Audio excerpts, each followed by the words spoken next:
Good morning students. पिछले video में मैंने क्लास 3.1 का क्लास क्वेश्चन नंबर 3 का त्रिज्यमितीय निरूपण बताया था। अब आपके सामने ग्राफीय निरूपण यहाँ पर लिखा गया है, बताया गया है।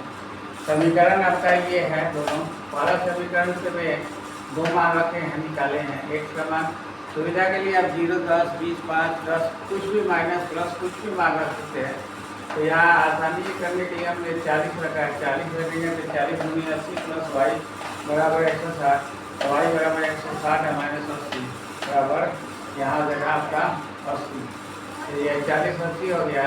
फिर पहला समीकरण में x का मान 60 रखेंगे तो 60 × 120 प्लस वाई बराबर 160 है, वाई बराबर 160 माइनस 120 यानी 40 से दो मान हो गया। अब दूसरा समीकरण में भी 40 रखे हैं x का मान, तो 2 × 40 प्लस वाई बराबर 150, वाई बराबर 150, 40 × 80 घटाएंगे तो 70 हो जाएगा। यहाँ 40 70 हो गया। दूसरा सवाल में दूसरा मान रखेंगे, दूसरा समीकरण में x का मान 60 रखेंगे, यही मान रख दिए हैं। तो 2 × 60 हो गया प्लस वाई बराबर 150, तो वाई बराबर क्या होगा 60 में 120 हो गया तो 150 में से 120 यानी 30 हो गया। ये आपका दो मान हो गए। पहले समीकरण का भी दो मान है, दूसरा समीकरण का भी दो मान। यहाँ पर 40 और 80 है ना। पहला मान इधर से 40 एक समान है, वाई का मान क्या है 40 है, इधर से वाई का मान 80। दूसरा मान है 60, इधर से x का मान 60 और वाई का मान 40, 40 के सीध में है। फिर दूसरा समीकरण में x का मान 40 है और वाई का मान 70 है। दूसरा में x का मान 60 है और वाई का मान 30 है। ये दो पॉइंट हो गए।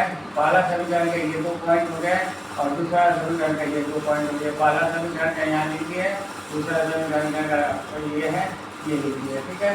अब ये मिल नहीं रहे हैं है ना, तो इसका हल नहीं होगा। ठीक है, यही आपका इसका ग्राफीय निरूपण हुआ।